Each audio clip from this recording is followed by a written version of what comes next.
we up here in the United States, we see stories about, well, Brazil just went through another election, and you had a very close election there on the presidential contest, and Dilma Rousseff. It was not an election, because if the counting of the votes is secret, you cannot trust it. This is not a real, it's not a normal election. It's not a legitimate election. This is a fraud, a complete fraud. Mm-hmm.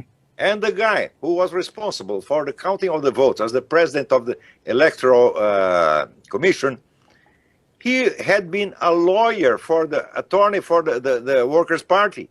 He worked for the Workers' Party for years. Mm-hmm. And was a protege of the Workers' Party, and he just returned the favors he received.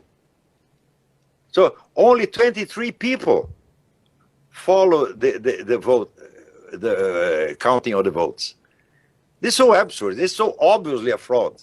How much resistance is there in Brazil? Now,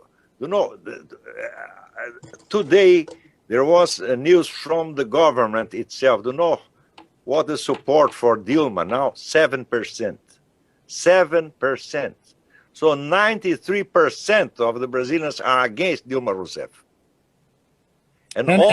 And yet she just won that election, according to the official count. Didn't she get about 52% of the vote? She won no election at all. Okay. How can you say that? How can we accept a secret counting of votes? Totally fraudulent. Total fraudulent. Yeah. We can never accept this. An election has to have transparency. Everybody has to have access to the counting of the votes and verify, and then we accept, well, you won. We count the votes and you won. That's okay. But we cannot count the votes. We cannot even see the votes. And the machines are programmed not to be audited. They cannot be audited. Mm-hmm. So it's useless to count the votes now, because only the votes that are registered in the machines, only final results are there.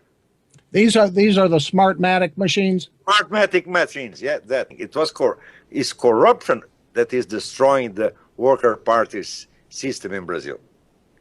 Because people are really angry with this. But as long as the Workers' Party runs the electoral process and can count the votes, they'll never give up power.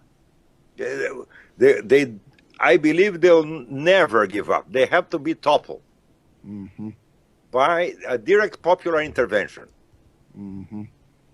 I don't believe very much in a military intervention, but I believe in popular intervention.